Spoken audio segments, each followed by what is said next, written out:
What up, Hope Biscuits? It's your girl Skitten, back at it again, and we are here for some overly sarcastic productions. I unintentionally went kind of way back in their videos. Like, this video is about Dracula and it is from 2016. I clicked on it because it said Dracula, and Chavez and I just watched that like Dracula mini-series on Netflix, which was really weird, by the way. Like, feel free to like watch it if you're into like vampire stuff. I don't know, it was weird, it was dark, it was super morbid and gross in a lot of places. Also, it was more zombie-y than vampire-y. Anywhoozin. So I was like, I'm in the mood for some Dracula stuff, and also it made me realize I've never actually read the book Dracula. So I was like, I could read the book or I could just watch some OSP. So here we are to watch OSP, and I'm gonna go ahead and get started in 3, 2, 1.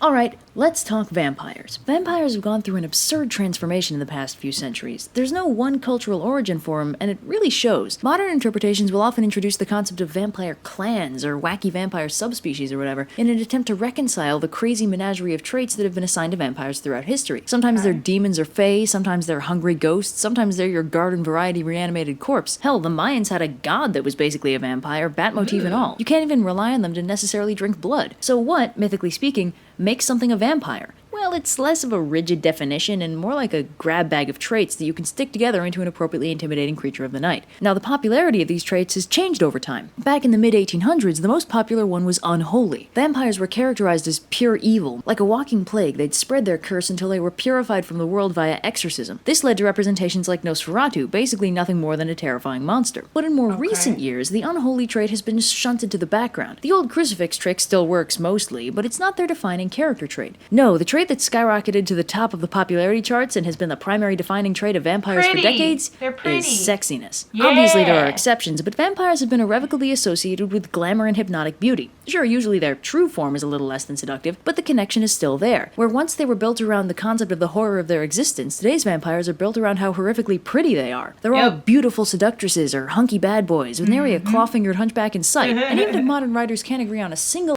Hey, y'all leave my man's Edward Cullen alone, okay? He was a true romantic. Other vampire trait, they can usually agree on that. But this is obviously a huge change. Much like Paradise Lost reimagining Satan into a sexy bad boy, something must have shifted the pop culture perspective on vampires from inhuman monster to I'm a monster, baby. There's no saving me. You should just stay away. For your own good. There was, but it wasn't that direct. It takes a lot of evolution to get from glamorously seductive but evil to you should aspire to date one. We didn't get some Victorian vampire romance novel, but we did get a novel that presented vampires in a more human light. Not necessarily a good one, but it gave them character. And character can be developed. Yeah, we're talking about Dracula. Now, here's the thing about Dracula. For all its influence on literature and gothic horror, not many people have actually read it. And that's a shame, because the real impact of the story can only really be gotten by reading it. See, the thing with Dracula is it's written as a slow burn. It's a collection of diary entries, telegrams, letters, and newspaper clippings that document, from several different perspectives, Dracula's gradual attempt to take over England. For the first half of the book, nobody knows what's going on, and even at the time it was a fascinating subversion of existing tropes. The first section of the book is composed entirely of the diary entries of Jonathan Harker as he stays in Dracula's castle. It plays out almost exactly like a standard gothic horror novel, with one notable exception. The horror follows him home, which was not standard at the time. Now, the point is, Dracula's effectiveness is in the style, not the actual monster or the story, and in an attempt to reconcile this, I initially wrote a summary that attempted to preserve the style. Rather than explaining the plot as a whole, I was explaining it as it was revealed in story, to maintain the slow burn quality that I found made the story so effective. Okay. That summary was half an hour long. Needless to say, that ain't happening. So this is gonna be a shorter— That's so funny. That's so funny, Red, because you do release half-hour videos now, so you could have given us a beautiful half-hour video about Dracula. But it's fine. It's fine.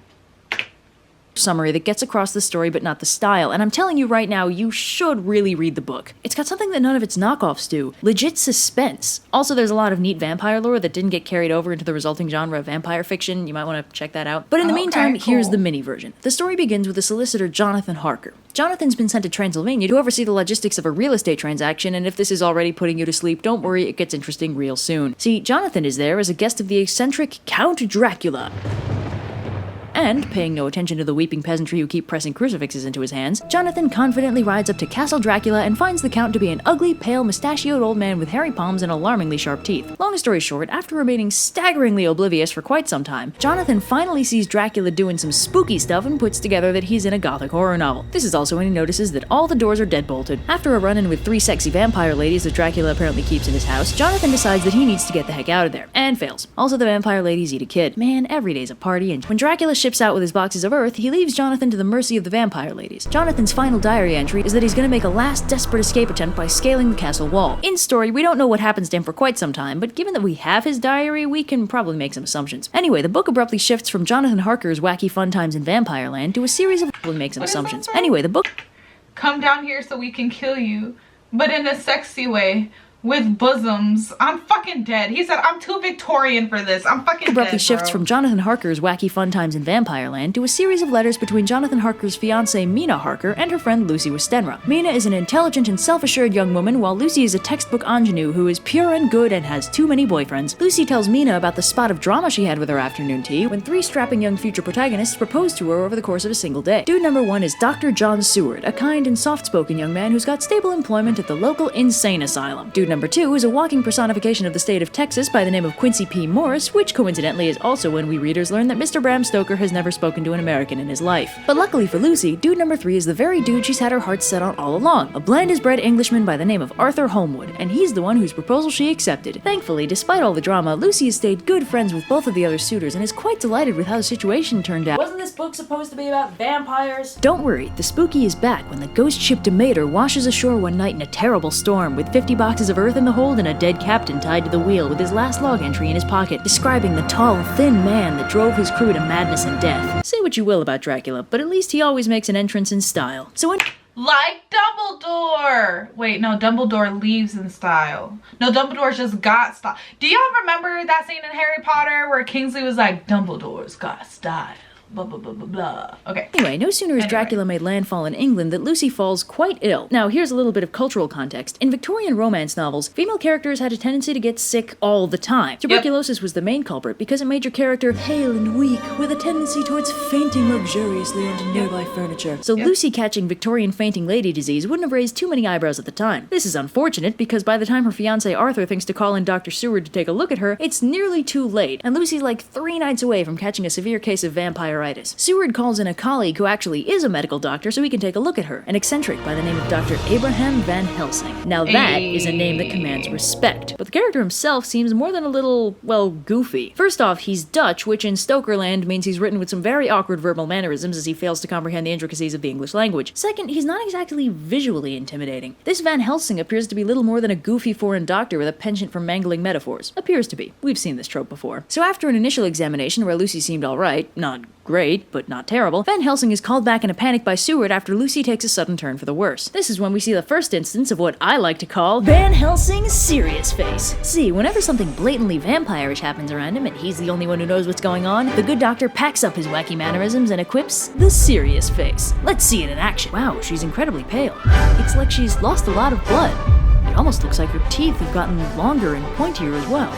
So Helsing serious faces it up and tells Seward that Lucy's missing, like, all her blood and needs a transfusion stat. By the way, at the time, transfusion was like the hot new science and it wasn't fully understood. So if you're cringing at all the transfusions that end up happening with no regard for blood type, don't worry, it's hand-waved. Congratulations on living in the 21st century. Conveniently, Arthur arrives at just this moment, so they usher him off to reblood his fiancée. After they rearrange Lucy a little, Seward notices 2 small puncture wounds on Lucy's neck, and Helsing tells Seward to watch over her that night while he goes off and makes preparations. Oh, also, Mina learns that Jonathan's alive. Hooray! So Lucy seems to be doing much— Wait, what do you mean? Where is he? What's happening? Better for a few days until she abruptly isn't and needs another transfusion, this time donated by Seward. So Lucy gets better again, and this time Helsing brings a bouquet of garlic flowers and arranges them around her room. You'd think this would help, but unfortunately Lucy's mother inadvertently ruins everything by opening the window and clearing out all the garlic flowers to give her daughter some good, clean, fresh air. The only way she could have made this easier for Dracula was if she put down landing lights. Long story short, within a couple days, Lucy and her mother are both dead. Funeral arrangements happen, and my God, does the book like talking about how hot Lucy's corpse is. But anyway, Van Helsing drops a bunch of garlic flowers in the casket, along along with a little gold crucifix, and tells Stuart he's gonna have to come back later to cut off her head. Unfortunately, that doesn't end up working out since someone steals the crucifix, and apparently keeping the big J in close proximity to Lucy's not yet not dead body was vital to Helsing's plans. And short story shorter, not long after that, Lucy rises from the grave and starts drinking the blood of local children. Van Helsing decides that it's time for the plot to advance already and gets into contact with Mina Harker, who, in the meantime, has been reading Jonathan's diary of his experiences in Dracula's castle and compiling all the information she has on this weird Dracula guy. She and Van Helsing prove themselves to be the only intelligent characters in the entire novel when, in the space of 5 pages, they put together all the stuff we, the readers, have been yelling at the book since page 1. Then, since plot advancement is the order of the day, Van Helsing rallies Lucy's boyfriend squad and tells them the long and short of what's going on. And when I like how he's talking to all 3 of them when he's like, your girlfriend is a vampire! They understandably demand proof, takes them to her mausoleum and shows them Vampire Lucy in the act of draining the blood from a small child. See, the good thing about Dracula-era vampires is that their operatic levels of theatrical BS make it really easy to prove to skeptics that there's something legit spooky going on. So after some preparations, they kill Vampire Lucy for realsies. So Van Helsing brings the Harkers in with a dude squad, and they start conferring over what to do about Dracula. Van Helsing gives the crew a crash course on the many abilities and weaknesses of vampires, everyone except for Mina, because the dude squad is of the opinion that they can't possibly wouldn't want to worry your pretty head. No, you're too precious. No mortal should face the horrors I have known. My wife would want you safe and content. They subject her woman's heart to such cruel knowledge. This turns out to be a bad decision because Dracula unsurprisingly sneaks in and starts draining her blood. And if they'd bothered to weigh her woman's heart down with stuff like what signs to look out for, she'd probably have been able to avoid that. Or at the very least, tell them what was actually going on. A few days later, Dracula takes it up a notch by force-feeding her some of his own blood in order to control her and eavesdrop on the dude squad through her eyes and ears. The dude squad actually sees this part happening though, so at least they're up to speed on this. Oh, but before we continue, let's take a moment to do a little crash course of our own. See, modern vampires have been translated over and over again throughout all kinds of stories, and some of the more interesting lore has been lost in translation. So let's talk about the classic Dracula canon vampire lore. First off, the obvious, immortality sustained by blood, even becoming younger when well fed. Then more classic vampire stuff, like doesn't cast a shadow, doesn't have a reflection, can turn into a bat, and a degree of super strength. Then we get the more esoteric abilities, like turning into a wolf, summoning mist, and riding moonbeams, as well as slipping through narrow entrances and seeing in the dark. And of course, we need some weaknesses too. Dracula cannot enter somewhere unless he's been previously invited, garlic keeps him at bay, his powers vanish when the sun rises, and as always, holy symbols repel him. Then there's the more weird weaknesses, like the fact that he can only transform his body at noon, dawn, or dusk, and can't cross running water. And a wild rose stalk laid on his coffin will keep him from leaving it when the sun sets. Wait, that's fucking cool. I've never heard of that before in my life. Where do the werewolves come in though? Huh, that has the potential to be weirdly romantic. I'm actually surprised that hasn't been co-opted into sexy vampire lore. Get on that, urban fantasy writers. So Dude Squad Priority 1 is now finding all the boxes of Earth Dracula brought with him and sealing them away, because he uses them to recharge his power to run, they'll trap and destroy him. In the end, they account for 49 of the boxes, but both Dracula and box number 50 are nowhere to be found. But luckily, Mina can actually sort of tell what Dracula's seeing and hearing thanks to the mental link thing he did, and ends up putting together that he's on a boat. So she figures out that he's probably running back to the safety of Transylvania, safely ensconced in his coffin. So now the crew has to chase him all the way back to Transylvania and find him. After they lose track of him along the way, Mina comes through once again by logically deducing the river route Dracula must be taking to get up to his castle. She and Van Helsing split off from the group to seal away the castle itself and take care of the sexy vampire ladies, while the Dude Squad chase Dracula down on horseback to kill him before he can reach his castle. So they do, and Jonathan and Quincy kill him. And then Quincy dies. The book ends with an epilogue from Jonathan. He dies. The book ends with an epilogue from Jonathan telling us that 7 years later, they're all doing well. He and Mina have a son called Quincy, born on the anniversary of his and Dracula's death. How cheerful. And that Arthur and Seward are both happily married, although not to each other. Overall, it's a aw, damn.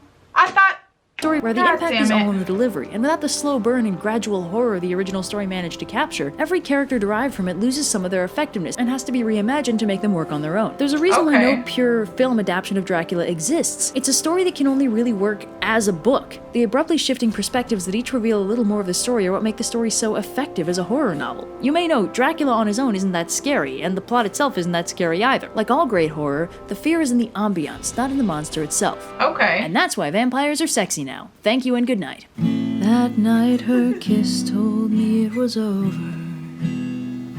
I didn't get to touch on it much in this video, but Mina Harker is seriously OP in this. I like that. Strong female characters. Pretty much every 5 minutes she does something spectacular and the Dude Squad responds with the resounding, "Oh Mina, you beautiful human being, however would we do this without you?" The misty gloom. And then 5 minutes later it's all, "Oh no, we can't keep you abreast of the situation, that'd be far too horrifying." Because Victorian men were stupid. because Victorian men were not the brightest. For some reason, Dracula is often characterized as being in love with Mina, despite them having a single conversation and one extremely traumatic encounter. Ship wars have been started for less, I suppose. This is true. This is true. Mina x Lucy is the most convincing pairing in this book, by the way. I like that. Jonathan's hair turns white sometime between when he escapes Castle Dracula and when Mina finds him in Budapest. Just to clear that up. There's a character, Redfield, who's an asylum patient who basically serves as an evil proximity sensor in the book, which is why I didn't talk about him in the summary. His role is surprisingly extraneous. Quincy got stabbed by a Sgani, which is why he died. Okay, I was glad to know because I was like, well, how did he die? Why did he die? Okay, and the sun can be fun, but I live. Quincy is also generally left out of adaptations of the story, mostly because he's supremely useless right up until the end. So in the Dracula story, or the Dracula show on Netflix, that whole Dracula special, Quincy is like an American douchebag, and he's like, sorry, anyway, I won't ruin it for you, but he's an American douchebag, and yeah, he is also useless in this adaptation, so I completely understand why he's mostly left out. He pulls 3 Jack Russell Terriers out of nowhere. What? Dracula may not have sparkled in the sunlight, but he didn't burn either. Okay. Sounds like he's got a leg up on all these whiny modern day youngsters. This has been an overly sarcastic production. I really enjoyed that. I really liked that. It was a great summary. And honestly, she kind of really sold me on the book. Like when she was telling me about like what she was telling us, I guess, about like how it's written in, you know, like it's a series of different people's accounts and stuff. I was like, no, I'm not about that. Like that's not the kind of book that I'm into. I prefer more straightforward things than having to like glean stuff from what other people are saying. But she made it sound really interesting, and she really sold me on the whole slow burn aspect of it, even though I have a tendency to get really impatient with stuff like that. So who knows, maybe one of these days when I'm sick and or bored, I will read Dracula. Auntie who's in, I hope you guys enjoyed that. Make sure you leave any suggestions for other OSP videos that I should watch / react to down in the comments below. Make sure you're staying safe out there. Wash your hands. Don't let other people breathe in your face. And peace out, Ho Biscuits. It's Skin Lit. 3, 2.